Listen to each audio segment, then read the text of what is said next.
Well, hello everyone, and welcome to our first stream here on the Cycling Dane Extra.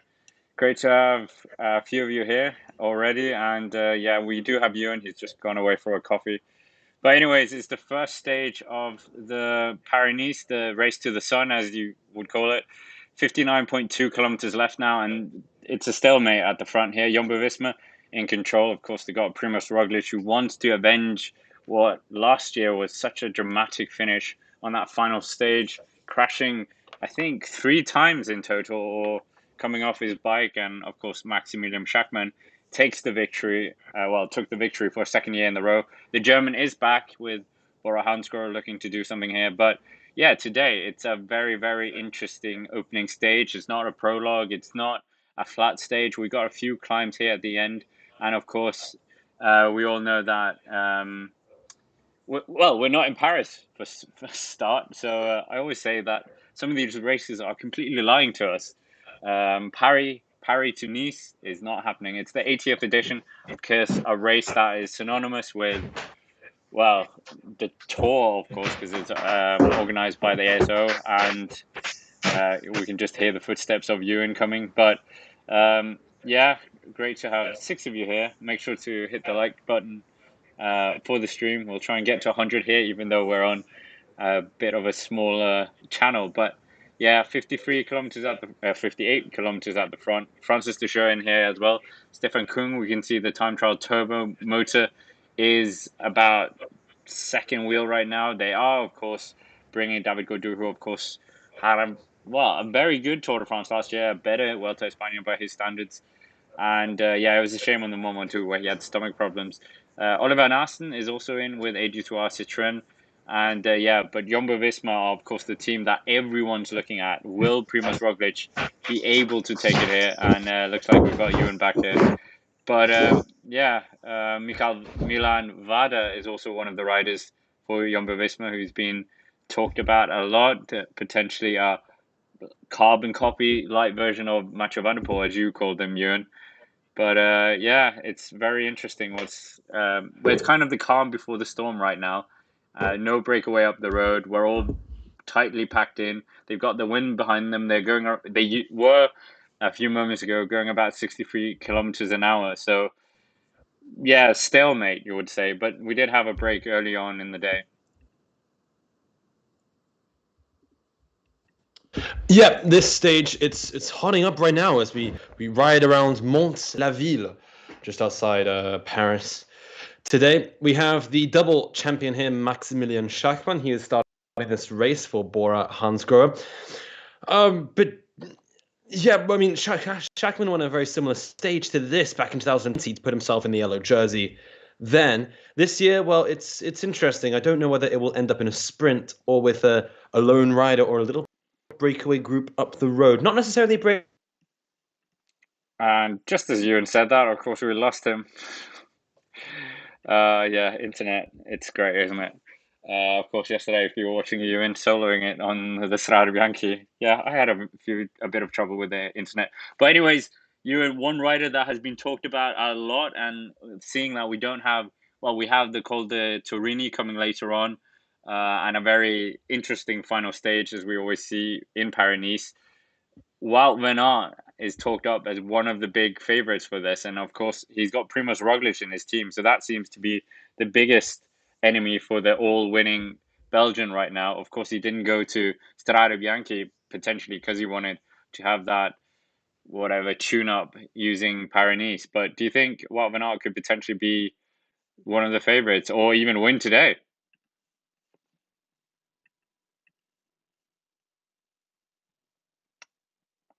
I think we've got some technical issues with Ewan. Okay, I'll answer on behalf of Ewan. Well, van Aert, of course, has been showing sterling effort. He could have, in my eyes, won both Strada and of course, the other race that he went, and that was the World Championships, the Cyclocross World Championships. But yeah, do get involved in the chat as well. It is fairly odd for us to be doing a stream on the extra channel. But yeah, Primož Roglič, third wheel right now. We've got Stefan Kruijswijk, the former podium finisher of the Tour de France in front of him. Very, very strong team from Jumbo-Visma, and of course we'll see them in their might soon. We would have said they're already controlling the race. Of course, no one's got the leader's jersey right now, and some people would put the leader or the final year's winner in front of their team, but Primož Roglič, it is his first race. Well, it's not actually his first race back. It is his first stage race back.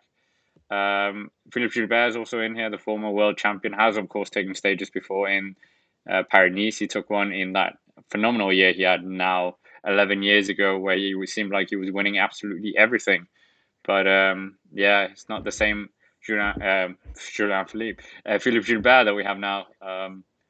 But yeah, Roglič, the former Slovenian champion, is definitely the man that we're all looking towards, riding on that absolutely glorious Cervelo. And yeah, we'll see if they can somewhat keep anyone at bay on this stage. I think it's just about keeping out of trouble. But have we got you back, Ewan? We do. I apologize that my audio was playing out from like 4 different tabs, and I could let alone hear myself think, let alone formulate a sentence in response to your question about Van Aert.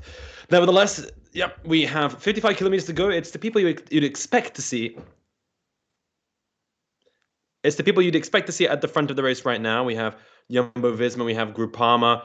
Also up here as well, AG Citroën. Who are they working for in the GC? Well, they're hoping to pin their luck in Ben O'Connor, the Australian who finished 4th at last year's Tour de France.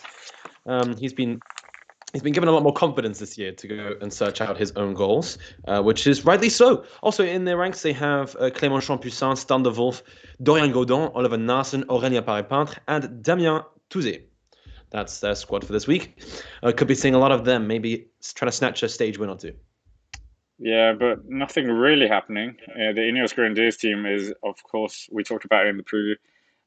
Not you and I, someone else. But anyways, Adam Yates, Adri Amador, Omar Fiele, the Spanish national champion, Ethan Hayter, who seems to be going from strength to strength, the seemingly all-rounder, Danny Martinez, of course, Luke Rowe, Dylan Van Baal, and Ewan. This is a very strong team. And do you think Adam Yates, we've seen Adam Yates has been very strong in the 1 week stage races.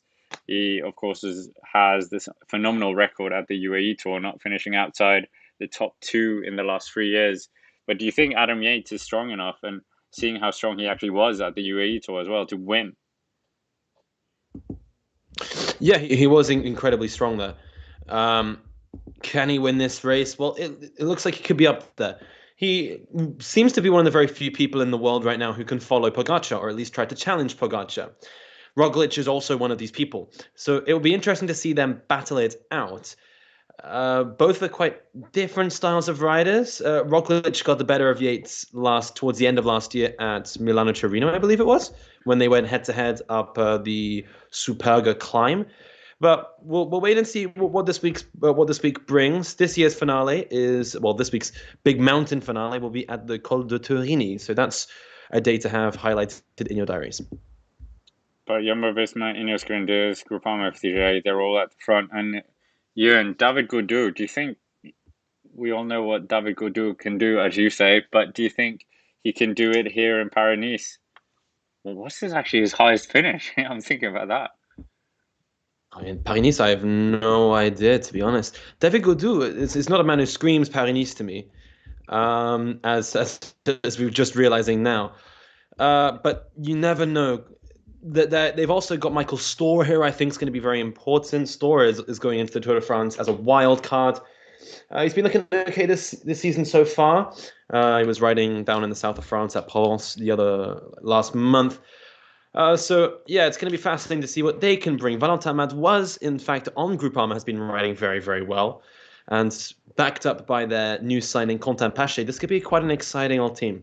Right, I've got his best Paris-Niza finish. Can you guess what it is? 14th. Hasn't finished. One participation, never finished. Has he done Tirreno instead? Or mixture of things, yeah. So that's a shame. Yeah, last year, didn't finish, unfortunately. And on the 8th stage, so final stage, was in around 22nd place. So, I mean, it wasn't lighting up the race. But nevertheless, you come here to right that wrong. So, yeah, it'll be very interesting. Do you think the course suits him?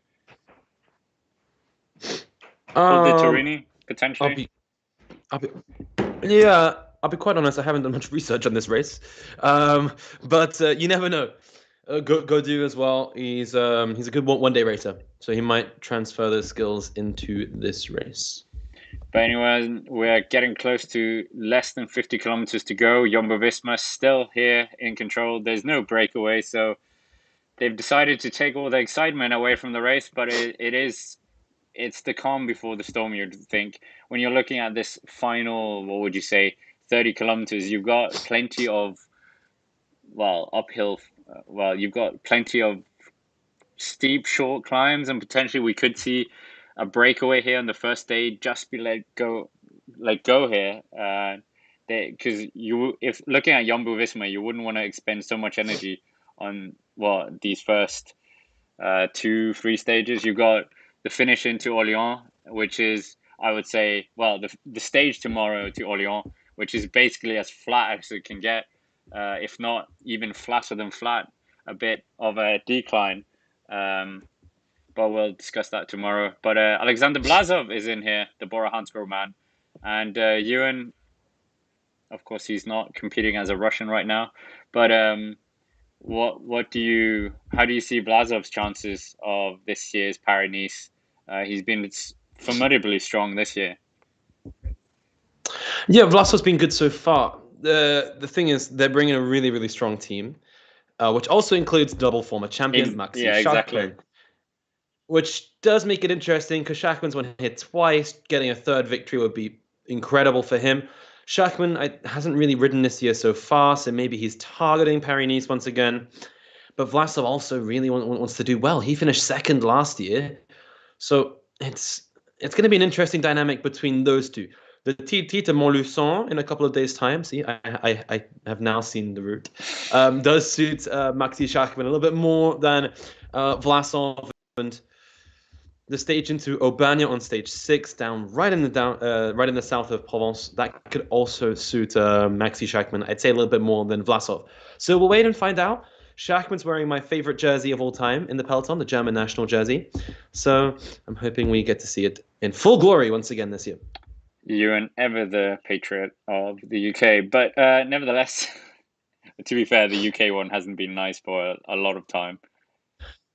Exactly. The German flag is just my favorite flag on planet Earth. Don't read into that politically. I just really, really like the German flag. I think it's a beautiful combination of colors. I actually do have an old German national jersey in this closet. But like, if you're thinking, of course, if Schachmann won this, he would be the rider to have won it most times in a row. And no, he wouldn't be, because of course Sean Kelly, the Irishman, has this incredible record of winning it 7 times in a row, and he actually is commentating on Eurosport.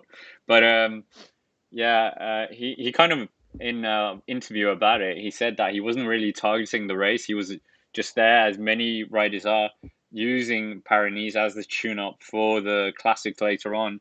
And he just happened to be in the right moves, not wrong moves, and then ended up winning it. But it's a shame, really, when you look at it, that, well, I'm going off on a tangent here, but the island had these 2 mega stars. If you think, a bit like we have with Slovenia, where they have Primož Roglič and Tadej Pogačar. They had Stephen Roach and Sean Kelly, giants of the sport as well. But it seems like that island were never really able to. They had a huge gap between Sam Bennett and Nico Roach or Dan Martin and those 2 juggernauts of the 80s, 90s. So, yeah, it's just a shame. I don't know why I was going with this, but I just felt like Ireland could have done better when you have like 2 international superstars and you don't really develop like the grassroots in your own backyard. But anyways, Paris-Niza. Back on track. Less than 48 kilometers to go now. We still have a stalemate at the front, and we're seeing, is that the Dutch or is it the Luxembourg kit that we've got at the front? No, Luxembourg, because obviously, who's? It's It's one of my favorite Oh, riders in the peloton right yeah, now. there we go. Kevin Cheniet. He's up there here in We should the get an bunch right interview now. with you. Going towards the front. You and That's him. Bora and That should be the Steady next interview. Oh well, Kevin, my DMs are open. It's @Wilson48. That's EWANWILSON48. Also, don't forget Kevin Jenietz that you can follow the Cycling Dane over on Twitter and Instagram at the Cycling Dane, all one word. Yeah, he's actually all listening to this while he's racing. You never know. You never know. Groupama may be just tapping into the airwaves. But anyways, at the front, we've got Direct Energy up here as well. Of course, well, we're thinking about Peter Sagan, but I don't think is here. Nils Pollitt, the Bora Hansgrohe rider, it's his birthday today, and he's been celebrating it at the front of the race by eating a lot of headwind. So, well, eating a lot of wind anyway. Yeah, Tour de France stage winner down in the south in Nîmes. He always stands out. Big teeth, shiny teeth. That's how I think of Nils Pollitt. Big frame as well. He's probably very good to ride behind. But yeah, it will be very interesting what Bora do because of that dynamic, as you said. Vlasov on super form. Maximilian Schachmann, it's his first race back. I said something incorrect in the preview. I was saying that I was a bit wary of him coming in here, not having raced the race. But if you look back at it, his first victory, this was his first race as well. So who am I to question the German? And yeah, could potentially challenge it. But like Primož Roglič is the elephant in the room, the huge elephant covering the whole room, and no one can get out. Primož Roglič, if he stayed on his bike, you would have thought he would have won last year. 3 stage wins, was it? Or was it even 4? It was 3. There was one in just north of where I am here in the Beaujolais. On one of the days to Chirouble, I believe it was. Then there was one in Bio down in the south, and he won as well on the mountain stage. Oh, just seeing people pile up here at the back. Is this a crash? It looks like it might be. Oh, Bora Hansgrohe right on the ground. Just on the left there. Can't quite work out who it is, but he's taking off his helmet. Oh, that is no good. Oh, it's Vlasov. Is that Vlasov? It looks like it could be the figure of Alexander Vlasov. It is. Oh, Vlasov is down. We were just talking about him. He's clutching his arm. Oh, yeah. It doesn't look like any other of their riders. So I believe that is Alexander Vlasov who's hit the deck for Bora Hansgrohe. Well, there we go. That seems to be that dynamic sorted out. Yeah, we were just talking about it. But it is a shame. You can see people from Intermarché as well rolling back as Fredrik Frisson just attacks out of the peloton for Belgium. Well, at least we have something to talk about now. This is bad. Vlasov, I don't think is going to go back up. We thought we had something to talk about, and then they took it away. So Vlasov, yeah, not great. You don't want to see your leader down, and you definitely don't want to see that grimace on their face. But yeah, it looks like we have a very strong headwind at the moment as well. We can't really see what happened there, but yeah. Yep. Oh. Did he just get tangled in with a Lotto rider? A problem there for. Yeah, also that being caught up is Girmay, the young Eritrean, one of the pre-stage favorites. Oh, it's Felix Goldschartner. They are saying it's Felix Goldschartner on the television. So they look very similar without Goldschartner's without his hair curtains. He looks like strikingly similar to Alexander Vlasov. The collar sign. He's doing that. Shame for Felix. But anyways, we can. Yeah, apologies not Vlasov. So, but to be fair, it looked very, very similar to Vlasov, both blonde and yeah. Tibio saying it in the comments as well. Great to have Ricky here, and great to have a few of us. Yeah, for some reason the community post doesn't like me, but for tomorrow's stage, we'll definitely have it up, and yeah, it's gonna be interesting here. We have about 20 of you now, so thanks for all joining and get involved in the poll. 50% of you are voting for Wout van Aert to take the victory. And Ewan, who do you think is going to take the victory today? It's a very strong headwind they have right now. I would say Wout van Aert, but in order to be somewhat different, I am going to say No, I'm actually going to say Sonny Oh, Colbrelli. that's a good shout. I should have put that in the poll. He That's a good shout. I should have put that in the poll. He was very good to react to jumps at Omloop Nieuwsblad. So I'm going to say Sonny Colbrelli, the European champion, because we don't know where Rog is going to be. I also wouldn't bet against Rog winning this Yeah. one. You know, See how greedy he is. It isn't. Yeah, I spoke about this before, but it isn't actually Roglic's first race. Of course, he was in the race that the Drum Classic that was won by one Jonas Vingegaard. Of course, we have a video on the main channel about that. But yeah, I mean, this would probably he probably wasn't targeting those races, just using them as a tune-up for this, and then of course his onslaught later on in July. But anyways, it's interesting dynamic now. Is that the Kazakh champion we've got, or am I seeing something wrong here? We've got an attack. that is. Yep, it is the Kazakh Yeah, champion exactly. this year, Not not Lutsenko. Lutsenko. Lutsenko is. I would also say Lutsenko could be a favorite for today, but this is Yevgeny Fedorov, Fredrik Frisson, and Alexis Goujar. Goujar, who I believe has moved teams this year to the B&B hotels, to the Men in Glass from Brittany. Goujar, I don't believe is Breton, but I read it that nevertheless, you've I actually digress. spoken about it in the past. Yeah, you have. Alexis Goujar? Did he win some race? Potentially. No, he was on the attack on a stage of the Giro d'Italia, the exact same day that saw Mikel Landa crash out of the race. Yeah, let's hope that tradition doesn't carry on this year. Ooh, Frederick Frisson there, just getting rid of some saliva. But we got three riders at the front now. Interesting dynamic for the race. We didn't, of course, have a breakaway for a long time now because of, you would presume, the very strong. I don't think it was a headwind they had in the beginning. It was definitely tailwind. I was like, what's the opposite? But anyways, the trio at the front now, they've got 17 seconds now of a lead, and I'll just make sure the camera isn't covering the breakaway riders. But one Kazakh rider, one Belgian rider, and one French rider. You can't think that these riders have much in common other than they're all riding Paris-Niza. Yeah, it's a shame that we don't have Lutsenko as the Kazakh national champion.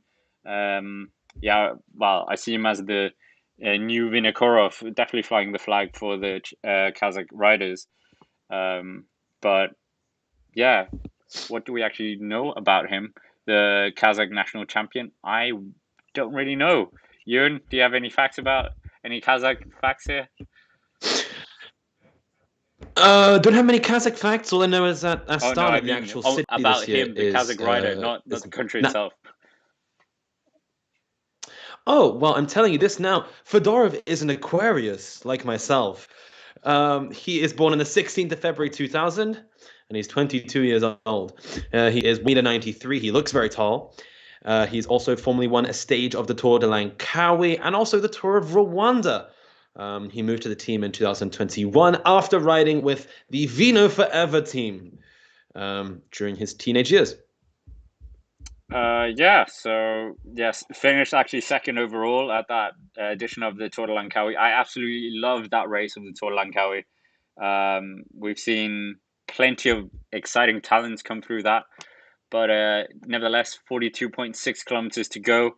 And yeah, it's going to be an interesting finish nonetheless. There are plenty of riders there's plenty of scenarios for this one because it's such a open stage, really. Sam Bennett in here, your friend, is also in here. And yeah, of course, riding for Bora Hansgrohe now. Is it his first? No, it's not his first race for Bora. No, he was at the UAE Tour. Let's not forget. Do you think the sprinters could make it over this and potentially get the finish? Take it here because it's not that. It's possible. I'd say it's certainly possible. If we're talking about a sprinter, we have to mention Wout van Aert. But in terms of the normal sprinters, like the Sam Bennetts of the world, I don't know. Maybe I don't know. Fabio Jakobsen looked good on the hills. Like kind of Russell Kerner fighting back in the end to win the sprint there. But wait and see, because it depends on what the pace is like and if people attack. If it's mild pace, then we could see some of these sprinters make it. But if you're looking for a tough sprinter that's going to go under the radar somewhat, I would say Biniam Girmay. Yes, he was caught up in that crash that took down Felix Gauchardner, but I think he is a good pick for today. Haley sprinter. Yeah, Tibio just saying what we all were kind of fearing, that Felix Gauchardner, the Austrian, has unfortunately abandoned now. So, oh yeah, one rider that we well, you haven't spoken about, which is quite a phenomenon that you haven't mentioned him, but Brian Coquard for Cofidis, of course, moved one of the other riders that moved teams. This seems like he could potentially have an opportunity here, if he can hold it with some of the punchers. Yeah, actually, like I think Cofidis and RKS Samsic have really shown a new lease of life ever since the start of the season. Probably because they have to battle for their existence next year, but they're looking very aggressive at the moment. Outside of Coquard, you have Guillaume Martin, who finished second, I believe, at the Tour des Alpes-Maritimes et du Var. Also in that squad, Jonas Aguirre, who's gone well here before, Simon Geschke, Ruben Fernandez, and Max Walscheid. So it's going to be very interesting to see what Cofidis can bring. Likewise, let's open up the discussion for RKS Samsic. They have Amaury Capio, who won in Marseille earlier this year at the Grand Prix La Marseillaise over there. Connor Swift as well, who we've been tipping for good things this year. Lovely guy, by the way. I just have to add that in every time we mention him. Exactly. He's the token Brit on their team this year. But he might be on guarding duties for Nairo Quintana, as he has been doing for the past 2 editions of this race. And the past 2 editions of the Tour de France. Yeah, the final climb that we got, it comes about 6 kilometers before we come into the finish. And it is 1.2 kilometers long, which that is, 1.2 kilometers long at 6.9%. And I think that really could separate out the punchers from the sprinters. So I think some of the sprinters might be in trouble on that climb. Of course, they're doing it 2 times, so it's a bit of a loop that we have. So if someone really pushes the pressure on the first climb, which maybe not, is 24 kilometers before the finish, and then they have they have another uncategorized climb up to the the second intermediate sprint of the race, which is 1 kilometer at 5%. But it just takes one team to really hit it hard here. Could we see Jumbo-Visma thinning things out? Could we see Ineos Grenadiers? But yeah, of course, Jumbo-Visma has 2 cards to play, if we're saying that analogy. Primož Roglič and Wout van Aert. So potentially, I don't know. What are we saying here? Tibio is saying Rowan Dennis for the lead out. Ricky's saying Kazakhstan riders are 3. Fedorov, Gruzdev, and Natarov. We did have a few years ago where the Kazakh riders were actually all over the place. They weren't just in Astana. We've had Andriy Seitz, I think, is still at the Green Edge team, or whatever they're called now, Bike Exchange. And of course, Lysenko wasn't. Lysenko hasn't been anywhere. It would be great to see Lysenko somewhere else, but I don't think Lysenko would have the free hand that he kind of has within Astana right now. And of course, he's PR gold for Kazakhstan in general. Yeah, in terms of the other Kazakh riders, well, maybe in a couple of years we'll see the Vinokurov children do perform very well at the World Tour level. We will have to wait and see, however. I wouldn't say they're quite as spread out as they maybe could be, but it's still a strong concentration of Kazakh riders at Astana. So yeah, our poll might make a new one because so many names that we mentioned that I've left out. So we'll make it a bit more interesting. But what's going on at the front? The group that we have up the road of that trio, that very unique French, Belgian, and Kazakh trio, have 51 seconds now with 38.5 kilometers to go. Ineos Grenadiers and Quickstep Alpha Vinyl are the riders or the teams taking up at the front, and UAE Team Emirates up here, and they're just about to show the interview of Sam Bennett at the beginning of the stage. But yeah, of course. That is a card that we didn't mention either, that Bora, they also have Sam Bennett coupled with Vlasov and Maximilian Schachmann. So could that be a problem for them, or a blessing in disguise, having their men work in the lead outs? Keep them out of trouble? It's going to be a difficult balance for the team to strike up. With this 50-50 approach, it's worked some years. I mean, Pogacar won the Tour de France with a team that was split between Christoph and himself. So it's certainly possible to succeed with the team split. Vlasov rode well at UAE, despite the fact that half of his team was focusing on Bennett there. So I think the team is used to this dynamic now of working 50-50, and they're going to have to get used to it because they're probably going to bring Bennett maybe to the Tour de France this year. So they're going to have to balance out this act between GC riding and between the sprints if they want to succeed. Should I put Brian Cookhow on the poll, or is that too much? I don't know. I think he's a little bit too much of an outsider. I won't. That's coming from me. Do you want Primož Roglič on there? I'll put Sonny Colbrelli.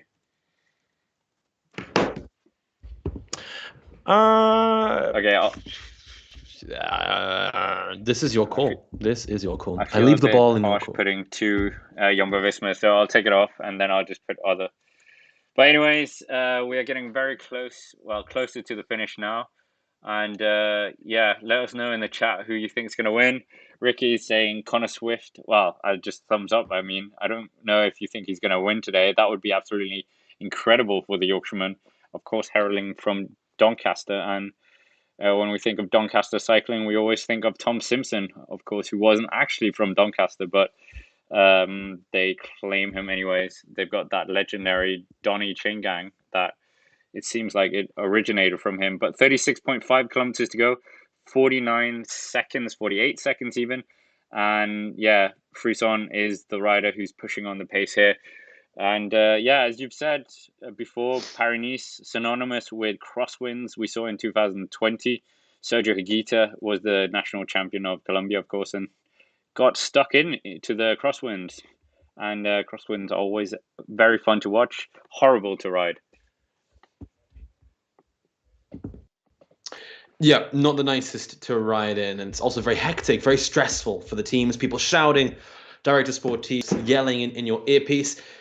It's unpleasant for everybody, not us at home. I mean, it makes for interesting racing.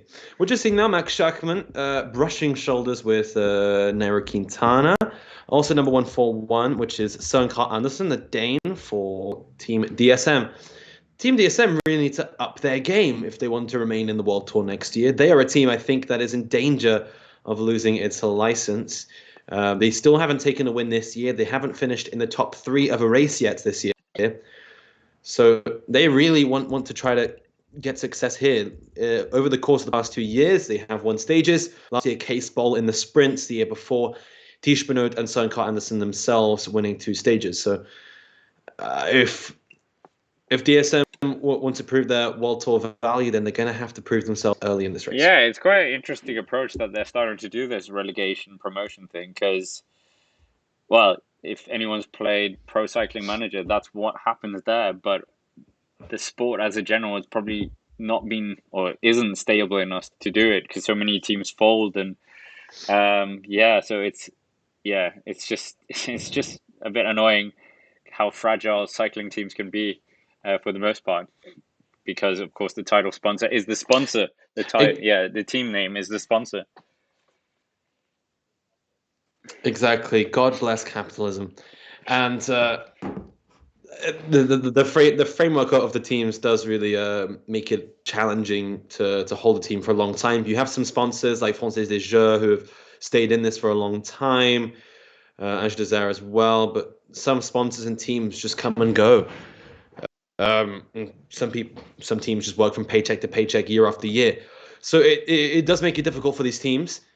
And I think as well, this is probably a good thing for teams that have some uncertainty, that they have to battle for for wins and these results. And maybe, I don't know, like an Intermarché for them, they could bring on more sponsors to the team by achieving some results to avoid relegation. So I think it's actually quite a good system to make the sport a little bit more Do you sustainable in think the a long budget term. cap should be introduced as well? Because that's been talked about when you consider teams like Ineos Grenadiers that basically have a empty, well, a full hand, if they will, for budget wise. Yeah, like in I know. I mean, I Yeah, worked NBA. like ice hockey, so in ice hockey, it's a very similar thing. But it works for hockey. The teams feel a little bit more balanced than maybe in cycling. However, one thing I do like about cycling is that it is quite discreet about payments and about salaries. It's becoming a little bit more open recently about salaries, but as a whole, it's a don't ask, don't tell policy, which is very different to football. I feel like the cap maybe would violate that tradition, but we'll have to wait and see. By the way, just to update you, the peloton is accelerating briskly. It is a quick step up of Vinyl towards the front, RKS Amzik, as well as Ineos Grenadiers, Jumbo-Visma, and Bora Hansgrohe. Bora Hansgrohe being led here by Ryan Mullen, the Irish champion on the right. It's not Sam Bennett, don't worry. Whilst through the centre, we're seeing a quick step Alpha Vinyl trying to protect their riders. Is it Fabio Jakobsen for today, Scott? Mm, it's so hard now because these sprinters, some of them are really good climbers. I would say a Caleb Ewan could definitely be in here for the victory, but yeah, no, I'm not backing Fabio Jakobsen. Watch him win now. But yeah, anyways, a few questions. T Hard is asking, is Ewan still in France? I can actually say we're both in France, not just Ewan. But yeah, I will actually be at the stage tomorrow, so we'll have to work out how on earth that's going to happen. Might try and live stream from the finish. ASO, please don't strike us. But yeah, TBO is asking, does that mean that Alpecin Phoenix can go to the World Tour next year? I think this system very much is going to promote Alpecin Phoenix, and it's kind of going to be one of these things where they can, yeah, they're going to get rid of the Europe car model where it seems like you just pick and choose whatever race you want to do, and then you don't have to pay the World Tour fees or whatever, but you can still be a pro continental team. But yeah, Ricky's saying here, technical concerns coming up, turns, etc. Hopefully road furniture secured. Yeah, that is very true. Exactly that. Exactly that. We don't want to see anybody come down. I know the technical concerns and road furniture was making the headlines last week with the women's racing in That was a Friesland, joke. up in the north of the Netherlands. It was laughable almost, but it must have been terrifying to ride within. Just seeing the team from France, Cofidis, come towards the front, also Israel Premier Tech, who love to show their jersey at the front of the peloton.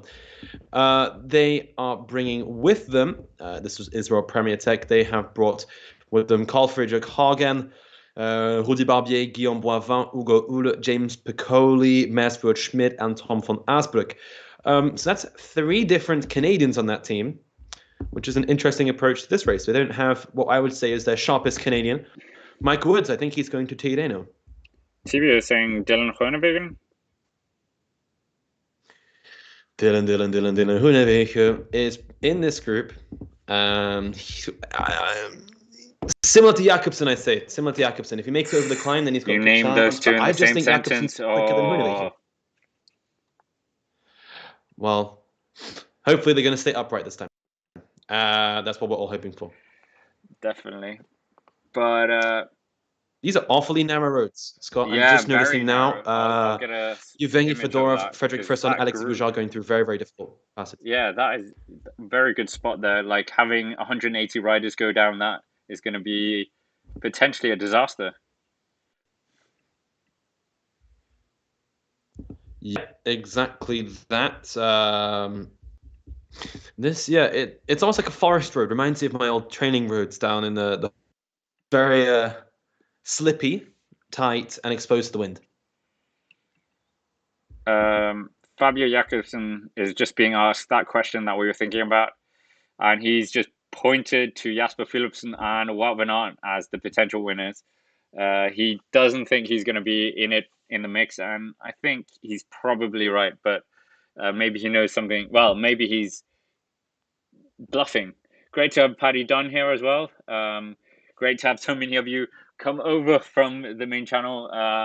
The community page was being a bit annoying with me, but I'll make sure to have tomorrow's on. So tomorrow's going to be very interesting. We'll try, well, we should, for the most part, have most of Paris-Nice on here. We'll definitely have our reactions on here as well. And TBO saying, I hope the two Dutchmen try to fight it out while a sneaky Belgian with the national jersey sneaks by, and of course alluding to Wout van Aert. I think tomorrow is going to be very interesting, having those two Dutchmen and, of course, Wout van Aert potentially battling out for the flat. But anyways, we're coming up to the intermediate sprint. Are they going to fight it out? 30.2 kilometers, 45 seconds, so they've held it. And it is the Kazakh national champion who's going to take this. There was no battle, so they're just rolling through. And 3 bonus seconds for the national champion of Kazakhstan. Yep, good job to Yevgeny Fedorov there. Getting some TV time for Astana Premier Tech. Oh, sorry, Astana Kazakhstan with a Q today. Well, they've got Samuele Battistella as their leader for this race, maybe. Fabio Fellina also on the start list, David de la Cruz. It's going to be interesting to see what they can bring. Battistella had a very good time trial early this year at Berleton and the Tour de la Provence. So he could do the same later in this week when we go to Montluçon for that time trial in the center of France. So we were talking about like Kazakhstani riders and, well, I don't know if many people know this. In 2003, unfortunately, there was the tragic accident of Andrei Kiyevelev, who unfortunately died after a crash sustained to his head. And that is principally one of the reasons why helmets were introduced to the peloton as not an option, but a mandatory.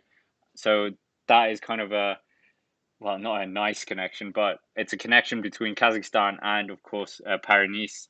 Very unfortunate day and absolutely tragic for the race, and yeah, for Kazakhstan and his family and Cofidis. But anyways, that's sad. Well, I just thought it would be a good mention.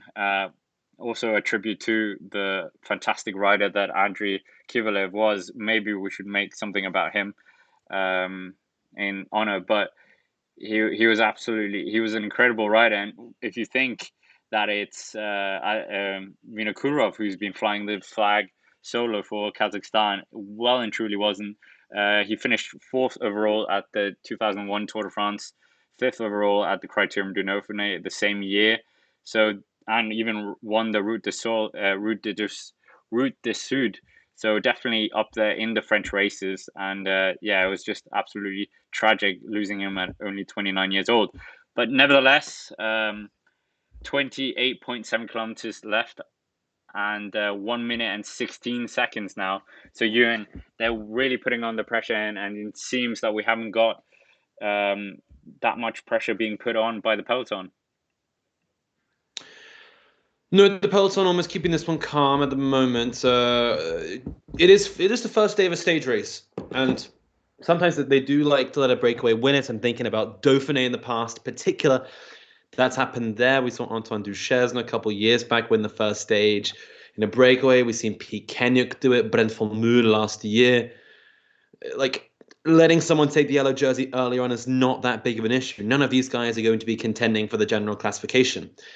Alexei Goujon, I would say, is probably the favorite out of these three to win it if it comes down to it. But it's still 1 minute and 22 seconds. There's plenty of time to chase this one back, and we do have that climb at the end.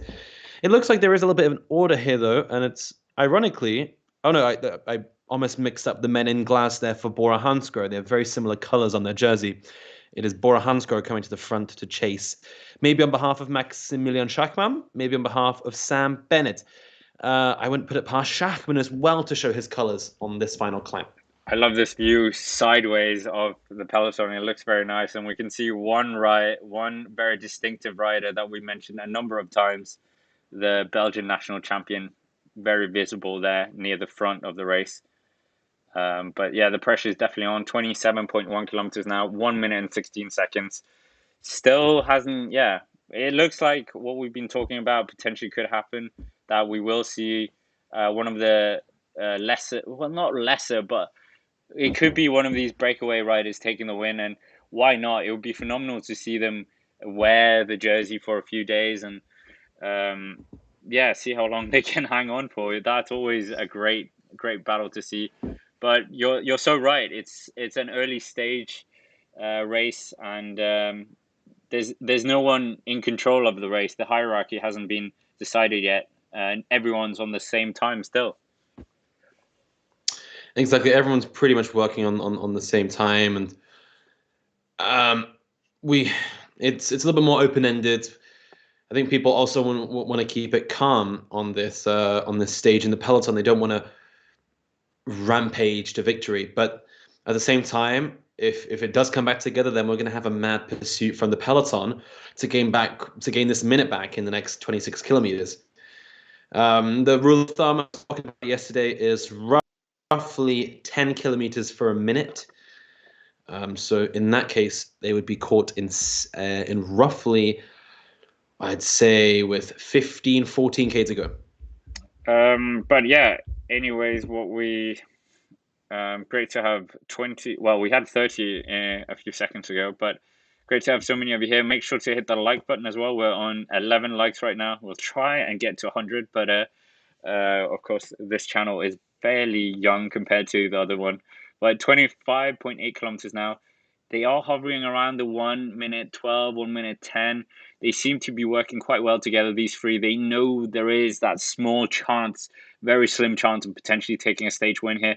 But it looks like the parkour, the furniture, on the back end of this stage is definitely going to be very interesting. We're coming up to the first ascent of that climb, 1.2 kilometers long, averaging about 7%.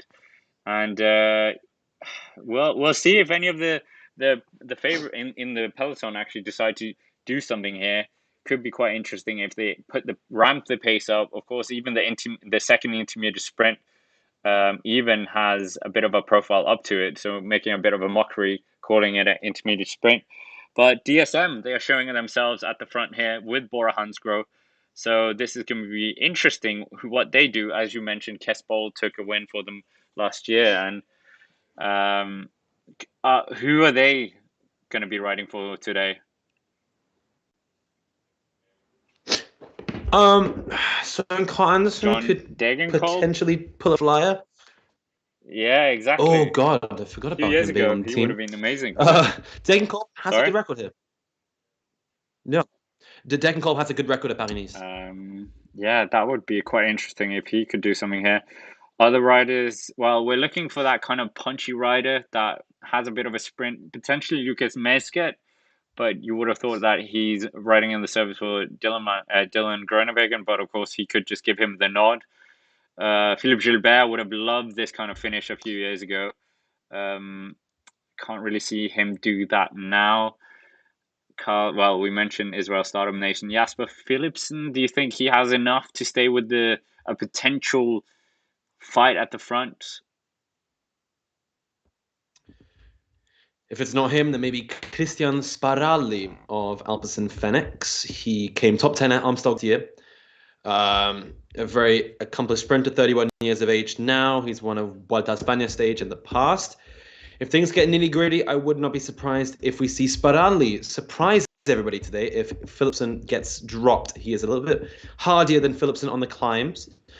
Also looking elsewhere, Nicolas Bonifacio from Total Energies. Maybe he won a stage at Paris-Niza back in 2020. Looking over to Movistar, Matteo Jorgensen as well, or Iban Garcia Cortina, who would have loved to finish like this when he was not at Movistar.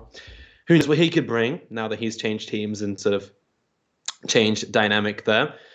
Maybe he could. The riders are taking it a bit easy at the front. They're not really pushing on the pressure here for the first climb. Of course, we do have a polka dot jersey up for grabs as well, so these points could be quite important. I'm not quite sure who actually took the first two we had, but I can assure you if they take the last two, then they probably will wear the jersey. Yeah, go on.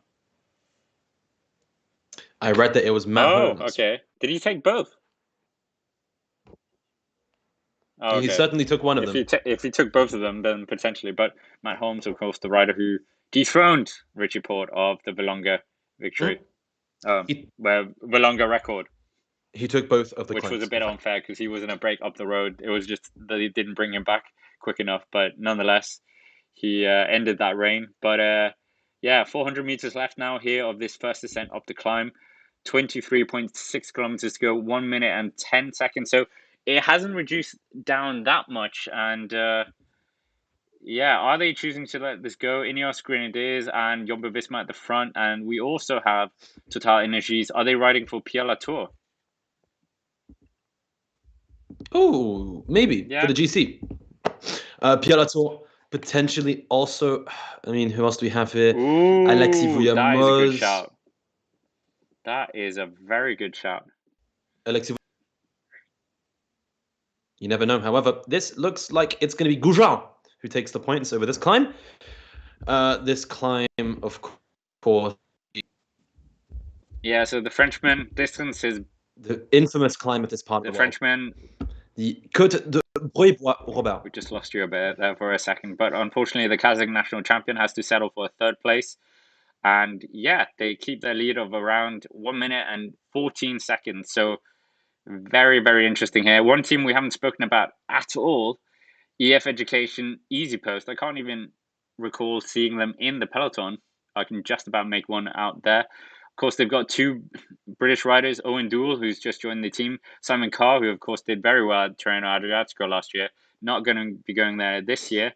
Julius Vandenberg as well, Nilsson Paulus, and one rider that might be very interesting is the rider who beat Filippo Ganna recently, Stefan Bissinger, and he took a victory last year in Paris-Niza. Do you think it's just going to be copy and paste for this year's edition in the time trial? Monuson time trial is a little bit more. Oh, Ewan was just getting onto a point there. We just lost you there, Ewan. You were just getting onto your point, but Jumbo-Visma are taking control of the pack, not increasing the pace. 1 minute and 16. Ewan, what was your point? I was going to say that the time trial was a little bit more hilly than the one last year, and that could open things up in terms of opposition here. We do have Primož Roglič as well for the time trial. Outside of those two, it's a little bit more wide open. We don't have Rémi Cavagna here this year. He is currently out with an injury, so that makes it more wide open. Also, don't forget as well, Ethan Hayter is here, the British champion, and Rowan Dennis, the Australian champion. So those are two names to throw out there. It could suit Hayter actually very well, but he's not been looking so great this year so far. Yes, he rode well at Berleton early this year. You can see a snippet of that ride on our Instagram. I was just about to plug that. But I think that's been the highlight of the season so far. I've been a little bit disappointed by Hayter so far. Nevertheless, we're moving to the front of the peloton. Number 3 there for the Koenig Quickstep. That's Yves Lampaert, goes towards the front of the field. Behind him, Ineos Grenadiers and Jumbo-Visma. EF Education Easy Post now coming towards the front. Awful lot of ease in that name. As you mentioned, Stefan Bissiger, maybe on a day like this, could be his kind of thing. He won a Tour de Suisse stage last year. Let's not forget, a road stage, in fact, from a small select group. So it seems pretty wide open now. We don't know how that final climb is going to be played out. So that is the big elephant in the room. Great to have so many of our regulars from the main channel over here. I can see Vera in the comments, Ricky, of course, TBO as well. But I feel, we've got Quickstep pushing on at the front now. It seems like they're realizing that this stage might be disappearing up the road. 64 kilometers right now. They're just managing to divert past this road furniture, which, of course, always is a bit of a hold your breath moment in pro cycling because they're going so fast, and sometimes they haven't really been signaled about the road furniture going on. But anyways, I feel like Ewan didn't do justice of the snippet we have on the Instagram. Ewan went down to the Tour de la Provence, got an amazing video, and it now has over 1 million views on our Instagram. So if you haven't seen it, make sure to have a look at that. I somewhat wrongly misidentified the rider. It was Ethan Hayter and not Filippo Ganna. But nonetheless, over 1 million views, and quite funny that. But Quickstep Alpha Vinyl, they are really, cutting into the lead of the trio at the front like a hot knife into butter. 51 seconds now is all that they have with 20 kilometers to go. Of course, we have one more. Well, we have one ascent up to the intermediate sprint, and then of course we have the final climb before we have about 6 kilometer descent. Well, a 6 kilometer downhill to the finish line. Yes, it's going to be a different state of play in the finale. It could be messy in terms of positioning being very, very important because it is slightly uphill. But Jumbo-Visma now bullying things at the front of the peloton. Can't quite work out who it is, but Jumbo-Visma, if you have forgotten who they're bringing here, well, it is Primož Roglič with Rowan Dennis, Stefan Kruijswijk, Christophe Laporte, Mike Tennyson, Wout van Aert, and Nathan van Hooijdonk. Laporte could be influential in this finale if either Roglič or Laporte gets lost. Laporte, this is a finish that he could do very well in. He finished second at Bio last year behind Roglič at a stage of the Paris-Niza. So maybe he could do something today, but I'm expecting him to be on teammate duties as we roll through the lovely town of Mantes-la-Ville. I tried to do some research on this town, and I got to tell you, there's not much to really feed back on. The list of famous residents was short and sweet, but if you're from Chigwell in Essex or Neunkirchen in Germany, well, this is your twin town. Anyways, 19 kilometers to go. The lead has absolutely evaporated away here. That little stint at the front that we have, Quick-Step Alpha Vinyl, of course, they're masters at this. And it's 35 seconds now, but the intermediate sprint is, of course, not going to be contested for by the riders at the back. They'll have to concede that, but we are getting very, very close to that final ascent up a categorized climb. They've already seen it, 1.2 kilometers, 7%, and we would have thought that this could potentially be the move where we see someone from the peloton hit out. Jumbo-Visma have taken over the front from Quick-Step Alpha Vinyl, and Wout van Aert is dangerously close to the front as well. Is he on duty for Primož Roglič, or is this the stage that they let him go? Was it Criterium du Dauphiné where he took the first stage, or was that? Yeah, I think it was 2 years ago. Yes, 2020. Not far away from here, actually, down in the Auvergne-Rhône-Alpes region of France. So we're now passing through the finishing line at Mantes-la-Ville. I have just read up a little bit more on the history. Did you know that Mantes-la-Ville is where the first wind instruments, the woodwind instrument family, the first ever factory for woodwind instruments was in Mantes-la-Ville. Isn't that crazy? The coat of arms of this town actually has a little instrument in it. So yeah, there you go. A little bit of music history here in Mantes-la-Ville. Yeah, come for the cycling, stay for the music facts. Oh, crash. That looks like Luka Mezgec. Ooh, ouch. Luka Mezgec. No, it's not Luka Mezgec. That's another rider from Bike Exchange, but there is a crash. You can just see Germay as well, the Eritrean, up towards the front of the peloton, as Yves Lampard continues to regulate the pace in the peloton. We have not seen an update from the crash though. Yeah, that was a bit unfortunate. Of course, we have had a crash already. If you're just joining us, we've had Felix Groschak now no longer in the race. Quick-Step Alpha Vinyl at the front. Jumbo-Visma riding second team. Archaic Samsic are up there as well. Ineos Grenadiers want to do something here. And Omar Friele is looking to potentially try and start bussing this peloton around. But I can inform you, whoever it was who crashed, or the two riders who actually crashed, are still, they're back on their bikes, to say it.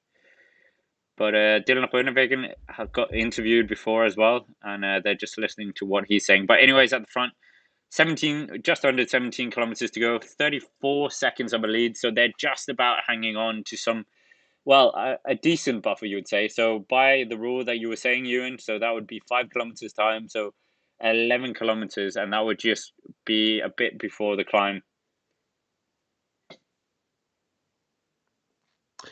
Yeah, it's the breakaway are holding out longer than I forecasted. The 1 minute per 10 kilometers hasn't quite worked out, maybe because they're fighting back. Alexei Goujon, Yevgeny Fedorov, and Frederick Frison all up here for their respective teams. All really, I mean, maybe not Astana, but the men in Glayas and Lotto Soudal fighting for UCI points. If B&B Hotels get the win today, which I would say is the most likely scenario, this could be a big, big win for them. Their first ever stage win on a World French stage race. Yeah, true. But I think your diagnosis before of the stage, if you will, is going to be true. They're going to be brought back. They aren't going to be anywhere near the front when we come to the finish line. We're just getting a picture of another rider we haven't really spoken about. We spoke about his brother, but not him. Simon Yates in that god-awful kit, in my opinion. Yeah, do you think Simon Yates, he's an absolutely incredible rider for the one week stage races as well, like his brother. Do you think he potentially is one of the big riders? Of course, they've got the same problem as Bora Hansgrohe. They have to juggle the duties of having one of the best sprinters in the peloton and GC ambitions as well. Exactly that. I think it's going to be difficult. Simon Yates is probably one of the hardest riders to really forecast the form of. Sometimes he bigs himself up in the press and he falls short, and sometimes he goes into it maybe as an outsider, maybe not as an outsider, but on what appears to be not so great form or a not so great record, and then seems to smash it. So I'm not going to second guess Simon Yates. Whenever I seem to take a guess at his form, he proves me wrong. Nevertheless, we just saw Arkea Samsic really pushing onto the front of the peloton. Maybe they're trying to chase back these guys. They don't want Lotto Soudal getting extra World Tour points because remember, it's a World Tour stage race. It's more points on offer here than at most other races. You can see Alexei Goujon, Fedorov, and Frison here just up in front. We're going to go close to that sprint in Mantes-la-Ville, which will offer 3 more points for the first man across the line. Looks like Fedorov is going to try and sweep those up. As we go a little bit further uphill, just cranks a little bit up the gradient. The peloton can now see the breakaway with 15k to go. But Fedorov takes the points. Exactly. You can just make out the peloton in the background, and don't worry, I'll get a snippet of that for everyone. But yeah, that is, their days are numbered now. You can literally, this will just work as a carrot on a stick for the peloton. But yeah, interesting finale to this stage. Thanks every single one of you for being here. We are about the 40 mark now, so if you haven't hit the like button, I invite you to hit it, and good things will happen. And get involved in the poll as well. Wout van Aert is overwhelmingly the favorite for you guys, 66%. Of course, for some reason, YouTube limits it to 4 options. They don't really understand the concept of a bike race, that there can be more than 4 winners.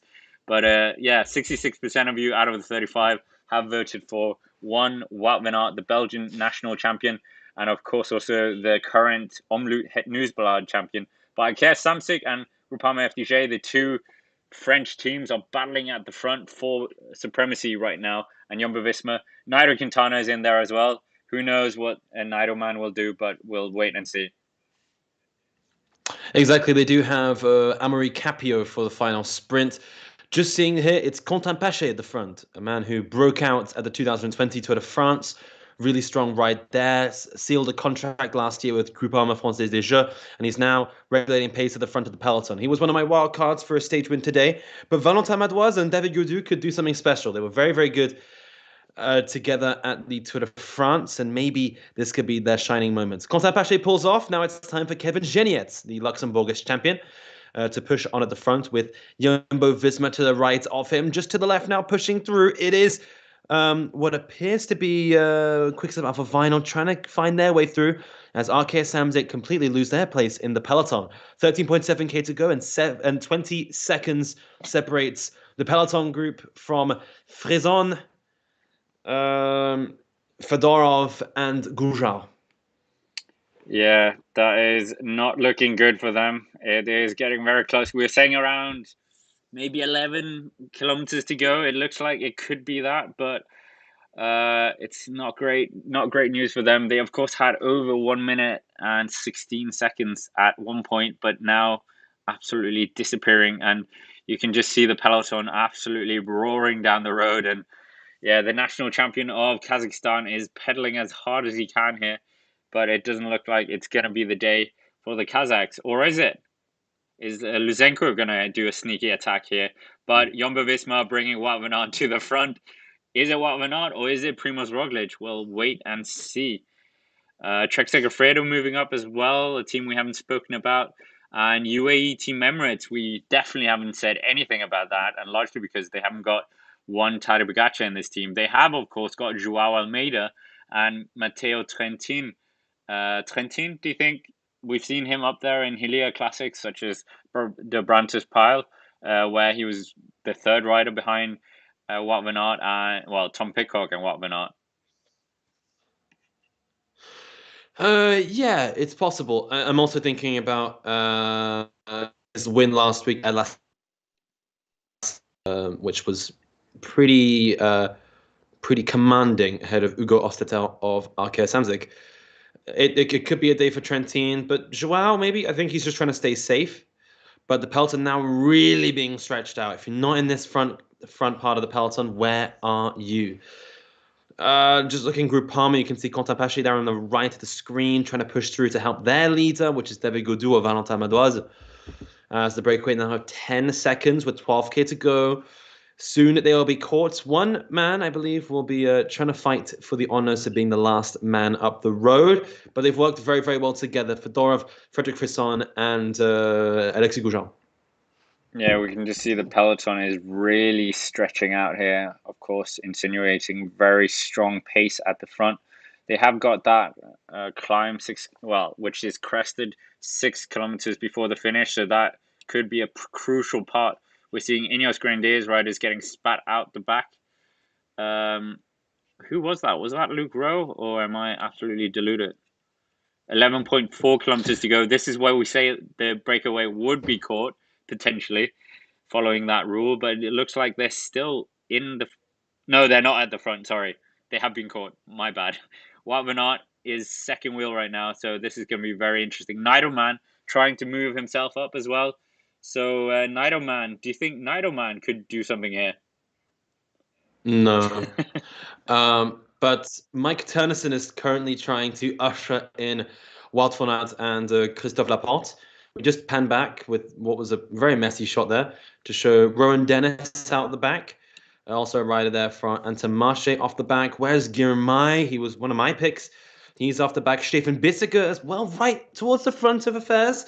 Also a rider from the Koenig Quickstep. Can't quite work out who it is. It's Florian Sénéchal from Cambrai in the north of France. We see Wout van Aert, their second wheel, just behind Mike Turnison, former stage winner of the Tour de France, as Stefan Bissegger rolls to the front now. Bissegger turns on his special time trial mode, and it's almost like Turnison can't respond to it. Bissegger now has a probably one bike length lead. I'm not sure if that was an attack or not. They don't really have anyone to go for today. I would have thought maybe Bissegger himself, maybe Łukasz Wiśniowski, as we see Sonny Colbrelli out the back. That's a surprise. Yeah, so unfortunately, I thought it was a good prediction, to be honest. We have seen him do well on the Hillier affairs, but yeah, that's a shame. That's a real shame for the European and Italian champion and Paris-Roubaix champion. That just shows how good his 2021 season was. But anyways, the motor from Switzerland has gone off the front. They're going 71 kilometers an hour right now. Mike Turnison is back at the front, the former cyclocross rider himself. Of course, he's riding for another cyclocross rider. And incidentally, one of the cyclocross riders, that was the reason for him not continuing cyclocross. He said Mathieu van der Poel and Wout van Aert was simply too good, and he didn't see the point of it, so he switched to the road. And as Ewan alluded to, he's already managed to win a stage in the Tour de France, of course, in Brussels. But 9.9 kilometers to go now. It's all together for the favourites at the front, Sonny Colbrelli at the back. And yeah, the tempo really being put on here by Jumbo-Visma. And make sure to hit the like button if you haven't already. We're on 22. Let's see if we can try and get to 50 today. Yes, third wheel, there is a rider from, as you desire, Citroën.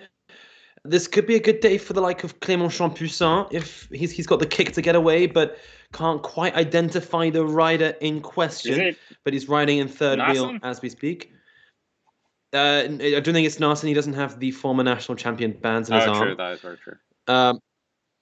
But Mike Turnison here towards the front, second wheel, Wout van Aert. Third wheel, the rider from Age Desert. Fourth wheel, it's Florian Sénéchal from the Koenig. Sorry, from Quickstep Alpha Vinyl. There we can just see it's number 93 for Age Desert Citroën. So that is Stan Wolf, who had a really good race last week at Le Saint-Min. He's got a good kick in him, usually. Good classics man, so that bodes well for their classic season. You can just see Davigo do the small figure of his small figure just bouncing around. Also, some of the riders from Total Energies. Søren Kragh Andersen as well, currently still in the frame. Who did Trek Segafredo have for this? I just saw one of their riders. Well, maybe Mads Petersen. He's number 105. Or Jasper Stuyven, look out for him, number 106, to do something special. Nevertheless, out the back, more riders. Number 42 for Ineos Grenadiers. Also see number 77 for Groupama. Number 42 was Andre Amador for them. Number 46 as well for Ineos Grenadiers. That is Luke Rowe out the back. Yeah, Kees. So we move on. Number 5 there for Bora Hansgrohe. That is Niels Pollitt out the back. Plenty of riders now being dropped and out of the equation for stage victory. Yeah, sorry about that. My laptop was trying to be dropped as well, power-wise. But Kees-Bol, the winner of a stage last year, is at the back. But John Degenkolb comes to the front here. Who are they working for? Is it Søren Kragh Andersen? It would be interesting. We have no Magnus Kort here for EF Education, unfortunately. I think he would be perfect for this kind of stage. But Wout van Aert is still up there near the front. Are they working for him? Are they working for Primož Roglič? Or are they just, well, who knows? They put in a lot of work here, Jumbo-Visma. So you would think that they are going in for the stage win today. Well, we're now on the final climb. This is the Côte de Bois-Robert. It's 1.2 kilometers in length and at a 6% average. Nathan van Hooijdonk is really putting on the pace right now. Second wheel, it is John Degenkolb from Team DSM. Third wheel, Christophe Laporte. Fourth, Wout van Aert ahead of Primož Roglič. Behind him, it is a rider there from DSM as well. That they have good representation up here. Sénéchal as well, bouncing around. You can see Brian Coquard as well, just in the frame. Dylan van Baarle too. Adam Yates just bobbing his head, dancing out the saddle as Joao Almeida tries to find his way towards the front of the peloton. Correct me if I'm wrong, but I also saw Mads Pedersen trying to follow. He had a good hilltop finish earlier this year in the Étoile de Bessèges. Could he repeat that today as Christophe Laporte really puts on the pace? And there's a split right now. It's Laporte, Wout van Aert, Primož Roglič, and Florian Sénéchal, who are off on their own. It's a 4-man group, 3 of which from Jumbo-Visma. That is phenomenal. As we see Adam Yates trying to dance across the gap here on the Côte de Bois-Robert. It looks like it is Jumbo-Visma really bringing it to everybody else. And it's their new signing, Christophe Laporte, who is damaging the peloton. As we see number 1, 2, 3 off the back. That is Dylan Groenewegen. Yeah, absolutely phenomenal riding here. We saw UAE Team Emirates do a phenomenal teamwork exhibition here in the Trofeo Laigualia. But here, Jumbo-Visma are absolutely one-upping that, you would say. Primož Roglič in here, Wout van Aert. Maybe they'll have to decide who wins between the 3 of them, or 4 of them here. 3. I want to say 3. Yeah, 3. Yep.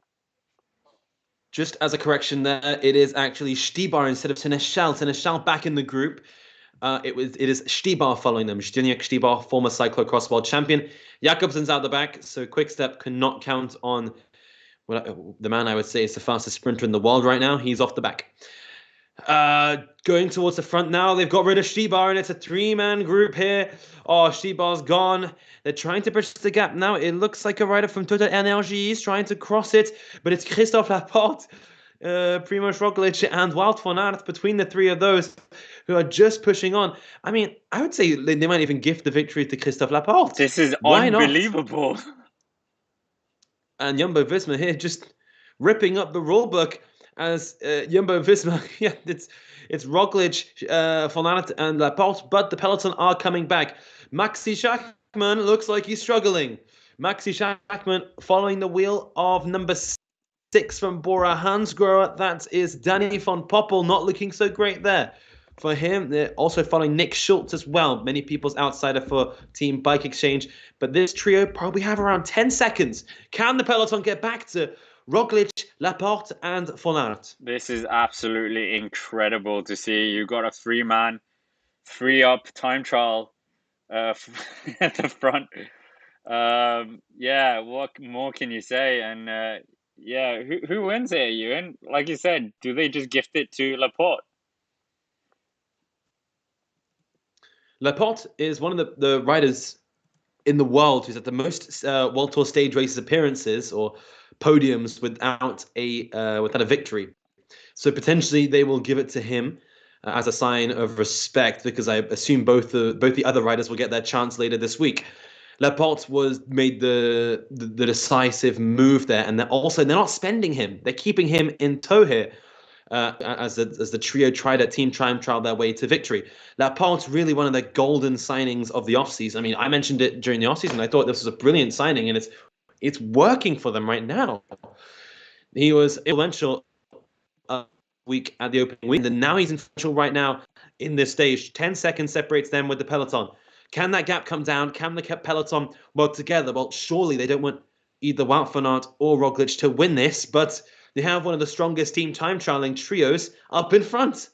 3 guys who have been phenomenal throughout the Spring Classics and throughout Tour de France stages in the past, all working together to try to win the opening stage of Paris-Niza and to put their man Primož Roglič in the best position to win this race, finally, after what happened last year on the roads of This is absolutely incredible.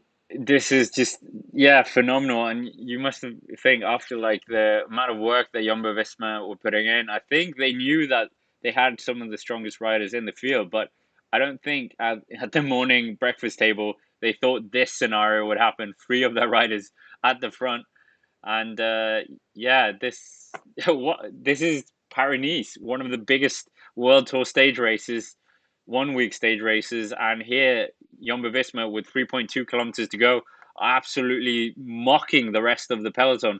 15 seconds down to the rest. Yeah, what more can you say?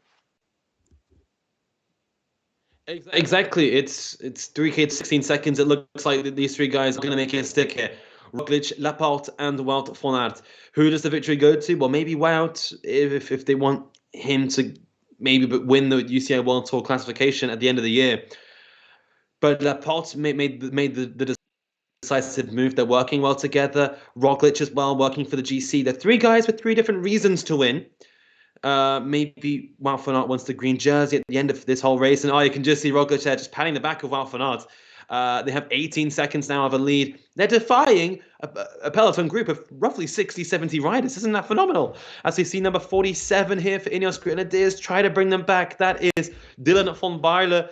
Also, their number 101, Bauke towards the front. This chase is not organized.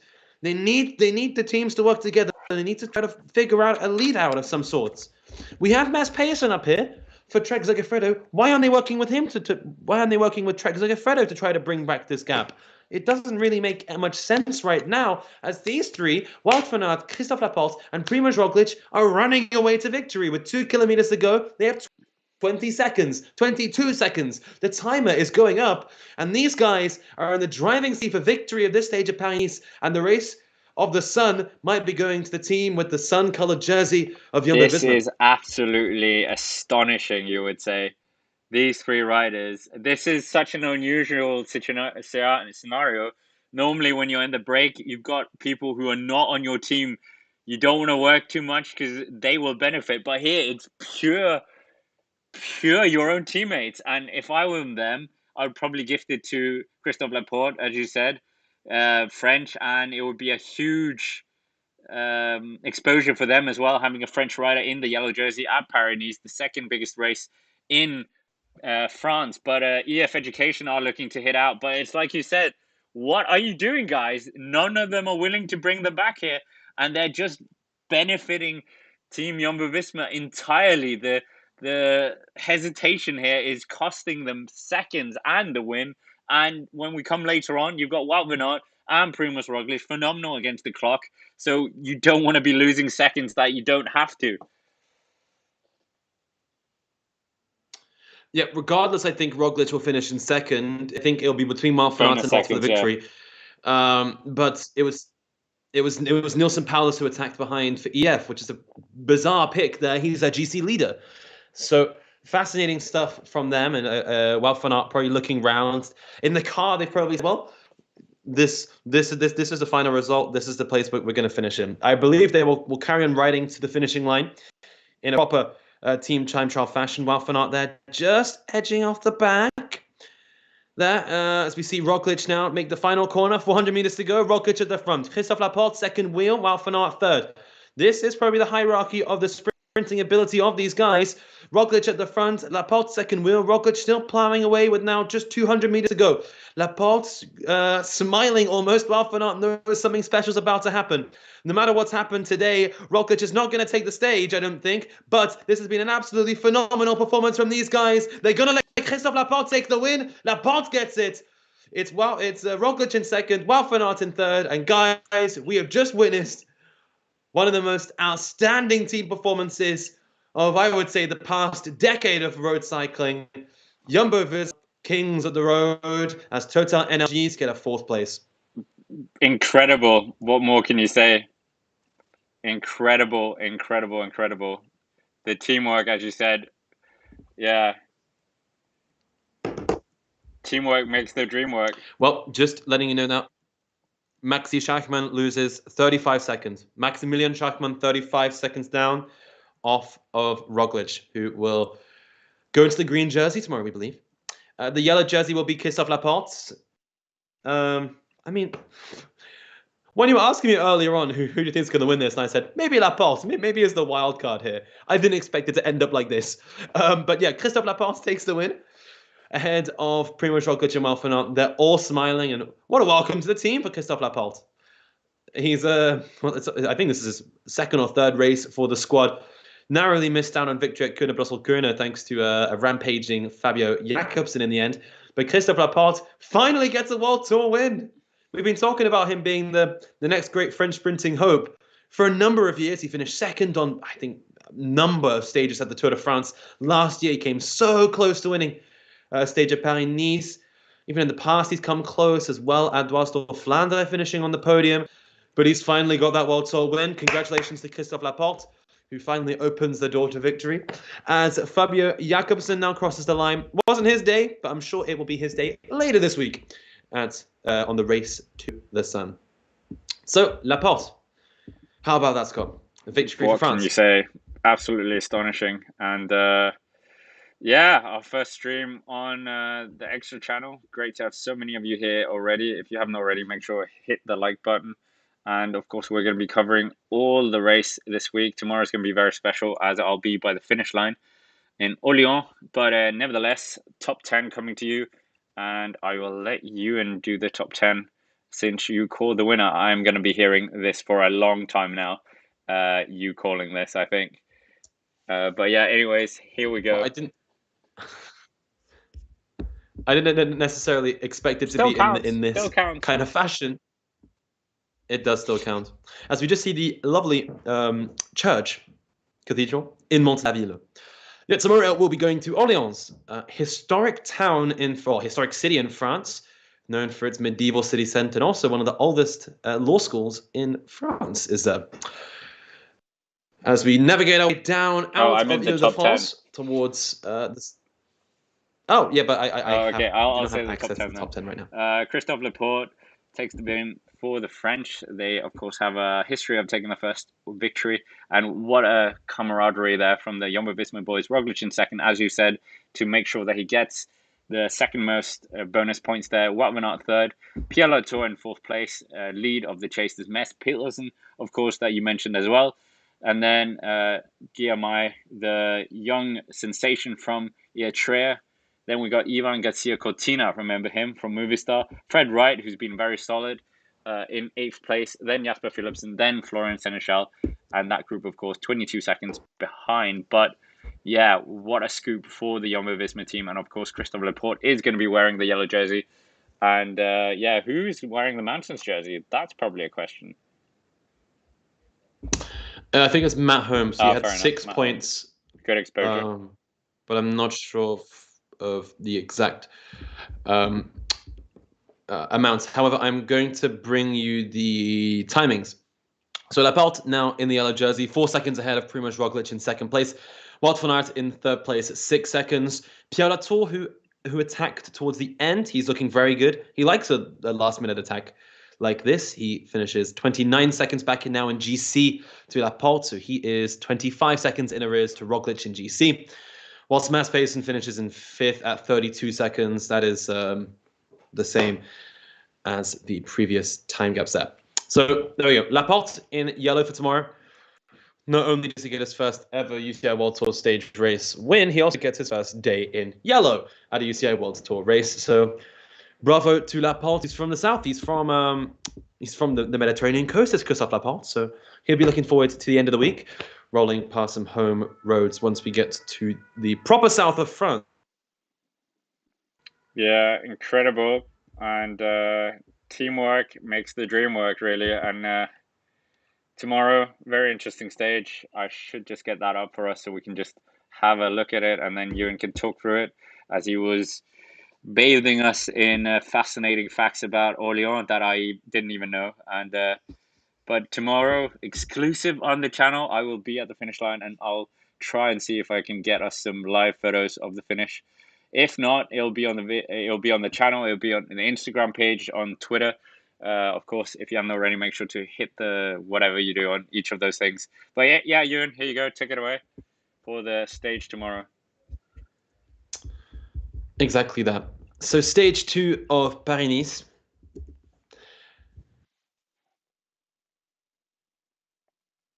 He froze again. Oh, Ewan. You froze again. There we go. That was perfect because I was trying to buy myself time. We begin in Offrage. Offargis, in fact. Whoops. We have a Category 3 climb just out of the gates, 10 minutes after the Côte des 17 Tournant. After that, we have another Category 3 at the Côte de Choiseul at 18 kilometers from the beginning. After that, we roll through south with an intermediate sprint in Pucé. Careful how you say that one. And a second intermediate sprint in Trenou before the finale in Orléans, with a little kicker at the end, actually, in Orléans. Could be interesting, the city on the Loire Valley. The finish will be at 0.5% average gradient. It's a little bit of a kicker, a little bit of a false flat, but I'm going to assume that it will favor the man who has had the best sprinting record of the year so far. Well, 2 of the best sprinting records between Philipsen and Jakobsen. Elsewhere, we're thinking maybe Groenewegen or Wout van Aert for the victory. Wout van Aert, if he gets it, would probably go into yellow. Paddy is suggesting we do a fantasy league, and I think we definitely should. Oh, for the Giro d'Italia for sure. So let's set that up, and tomorrow's going to be a very interesting stage. We'll have all the things coming up. Make sure to look at the Instagram video, the one that has over 1 million views. That Ewan was the videographer. Video? Yeah, cameraman, whatever. Videographer. I think that counts.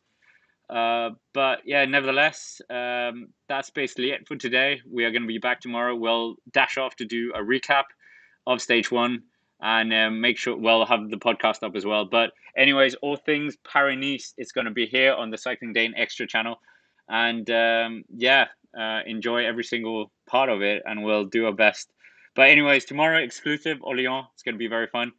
And as Vera and Paddy said, we're going to have that fantasy league coming up as well. But yeah, that's basically it for today. Thank you very much for watching, every single one of you. And apologies for vacating the main channel for this. But we'll have the bigger races on that. And then, sorry, Paris-Niza, you're not the biggest thing. But then have this kind of race on here. So it's a goodbye from me. And Ewan, any final words before we dash off? Well, I look forward to seeing what tomorrow brings. Best of